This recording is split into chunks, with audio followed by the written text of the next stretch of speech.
قادیانی کون ہے؟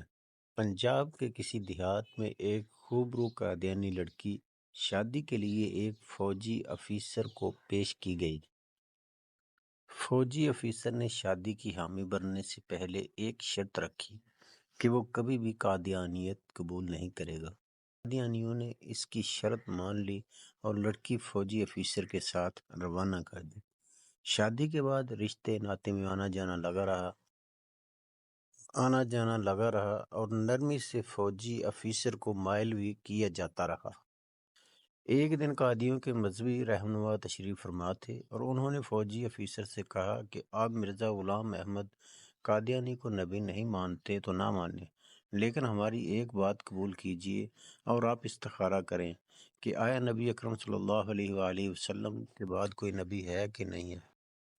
مرزا غلام احمد قادیانی سچا نبی ہے یا نہیں؟ فوجی کو زہر پلایا جا رہا تھا مگر اسے پیتے ہوئے احساس تک نہیں ہوا کہ وہ زہر کا پیالہ چڑھا چکا ہے۔ اس نے استخارہ کرنے کی حامی بھر لی۔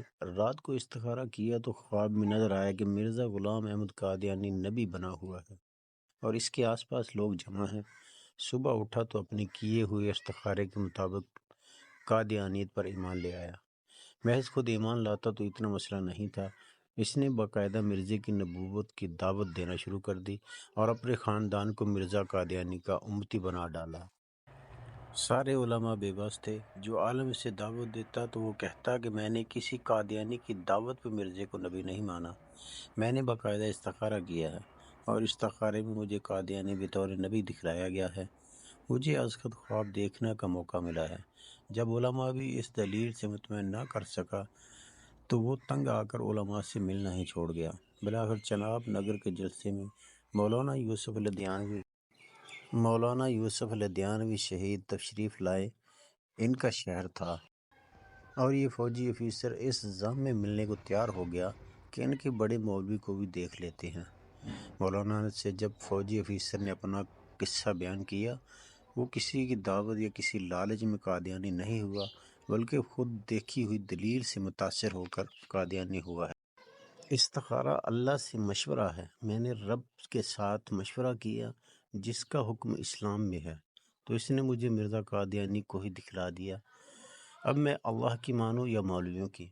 جو اس نے مجھے از خود خواب میں دکھایا وہ چھوڑ کر مولویوں کی کیسے مان لوں؟ مولانا نے اس کا ہاتھ تھاما اور گویا زبان حال سے کہا، فی الحال رب کی نہ مان، اس درویش مولوی کی مان کہ مولوی ہی بتائے گا اصلی رب کیا کہہ رہا ہے۔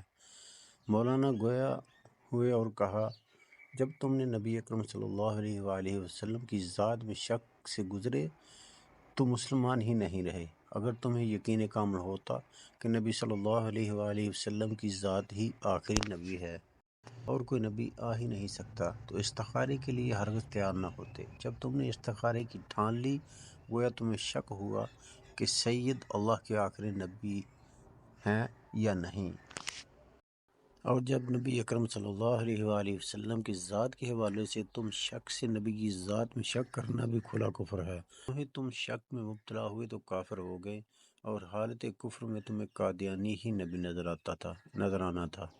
فوجی افیسر جھوم اٹھا، دلیل سن کر کھڑا ہو کر مولانا شہید سے لپٹ گیا۔